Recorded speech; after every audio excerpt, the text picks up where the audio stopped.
నరేంద్ర మోడీ తమిళనాడు నుండి పోటీ చేస్తారా, తెలంగాణ నుండి పోటీ చేస్తారా, ఆంధ్రప్రదేశ్ నుండి పోటీ చేస్తారా? ఇట్టించి అయితే ఒక నియోజకవర్గం నుంచి పోటీ చేసేటువంటి అవకాశం ఉందన్నట్టు ప్రధానంగా వినబడుతోంది. ఎందుకు అంటే గుజరాత్కి చెందినటువంటి నరేంద్ర మోడీ వారణాసి నుండి పోటీ చేయడంతో ఉత్తరప్రదేశ్ రాజకీయం మారిపోయింది. సుదీర్ఘకాలం పాటు సమాజ్వాదీ బహుజన్ సమాజ్ పార్టీల కంచుకోటగా ఉన్నటువంటి రాష్ట్రం కాస్త భారతీయ జనతా పార్టీ వశమైంది. దాంతోపాటుగా నార్త్ ఇండియా మొత్తం ఒక గ్రిప్ వచ్చింది. ఇప్పుడు సౌత్ ఇండియా టోటల్గా 130 స్థానాలు ఉన్నాయి. ఆంధ్రప్రదేశ్, తెలంగాణ, కేరళ, తమిళనాడు, పాండిచ్చేరి ఈ మొత్తం కలిపితే 130 సీట్లు ఉన్నాయి. వీటిట్లలో ఇంతకుముందు హైయెస్ట్ లాస్ట్ ట్రిప్ గెలిచింది 29. 25 స్థానాలు కర్ణాటకలో గెలిస్తే 4 తెలంగాణలో, ఆంధ్రప్రదేశ్లో 0, కేరళలో 0, అదే సందర్భంలో పాండిచ్చేరిలో 0 పార్లమెంటు స్థానాల పరంగా చూస్తే.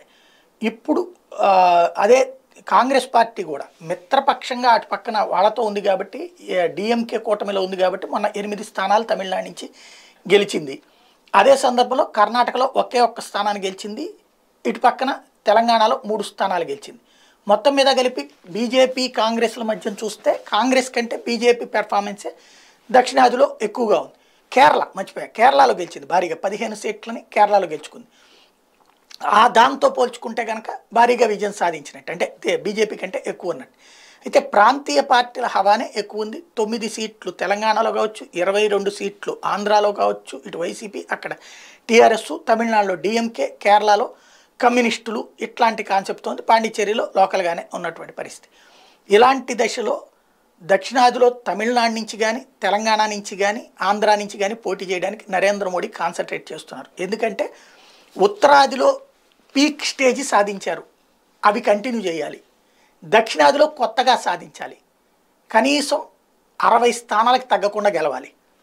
ఇక్కడ ప్రాంతీయ పార్టీలతో పొత్తుల ద్వారా సాధించాలా, లేకపోతే కనుక సింగిల్గా సాధించాలా, ఇదే ప్రస్తుతం జరుగుతున్నటువంటి చర్చ. తెలంగాణలో పొత్తు పెట్టుకోవడానికి బీఆర్ఎస్తో సిద్ధంగా లేదు, బీఆర్ఎస్ కూడా సిద్ధంగా లేదు. ఒకవేళ ఏమన్నా సిద్ధపడతారా? ఎందుకంటే నిన్న అకస్మాత్తుగా హిందుత్వ స్టాండ్ తీసుకున్నటువంటి ఆవిడ, కానీ అక్కడైతే పొరపాటును కూడా సింగిల్గానే వెళ్లాల్సిందే తప్పించి పొరపాటును కూడా ఎవరితో పొత్తొద్దని అనుకుంటుంది. తమిళనాడులో వచ్చేటప్పటికి ఏఐడిఎంకేతో పొత్తే వదిలేసుకున్నటువంటి స్థితి నుంచి ఇప్పుడు ఏఐడిఎంకేతో కలిసి పొత్తు పెట్టుకుంటారా మళ్ళీ, ఇది ప్రస్తుతం వాళ్ళు చర్చ జరుపుతున్నది ఢిల్లీలో. అట్లాగే ఆంధ్రప్రదేశ్లో తెలుగుదేశంతో కలిసి వెళ్ళాలా, తెలుగుదేశంతో కాకుండా జనసేనని యువతలకి లాక్కొచ్చుకుని కలిసి పోటీ చేయాలి, లేదా ఉట్టి భారతీయ జనతా పార్టీతో కలిసి పోటీ చేయాలా, ఉట్టి భారతీయ జనతా పార్టీగానే చేయాలి. కేరళలో వచ్చేటప్పటికి కమ్యూనిస్టులతో పొత్తు ఉండదు, ఇది ఉండదు.